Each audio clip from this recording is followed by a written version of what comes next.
আজকে আমি যাচ্ছি চুল কাটতে। তো চুল কাটতে যাচ্ছি কোথায়? রাঙামাটি। তো তার সাথে, সাথে আমি বেরিয়ে পড়লাম চুল কাটার জন্য।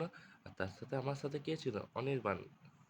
তারপর আমরা পৌঁছে গেলাম চুল কাটার দোকানে। চুল কাটার দোকানে একটু এসে স্টাইল দিচ্ছিলাম, কিন্তু আয়নাটা একটু পরিষ্কার হলে ভালো হতো। তারপর আমি চুল কেটে বেরিয়ে পড়লাম। চুল কাটার পর ঠিক এরকম লাগছিল। তারপর বাড়ি এসে স্নান করতে যাব। গামছা নিয়ে আছি। স্নান ফান করে এসে দেখো চুলটার অবস্থা দেখো। তারপর চুলটা আঁচড়ে চলে এলাম এই ঘরে এসে এবার একটু ঘুম দেবো।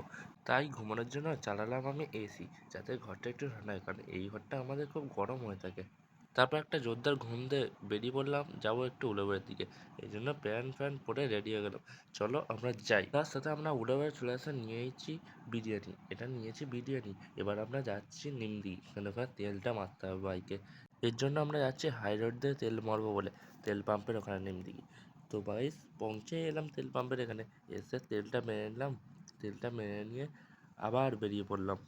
আর তার আমরা ঠিক উল্টো দিয়ে যাচ্ছিলাম। আর এদিকে হচ্ছে আমি মোবিল কিনেছি আমার বাইকের জন্য, পালসার বাইকটার জন্য মোবিল কিনেছি। তার ভিতরে মোবিল আনতে হবে। আর আমি ঘরে চলে এলাম। ঘরে এসে এবার বিরিয়ানিটা খেয়েছি, এবার বিরিয়ানিটা খাবো বলে। তখন গাইস আমি খেতে থাকি, তোমরা লাইক সাবস্ক্রাইব শেয়ার করে দাও। Tata, bye bye.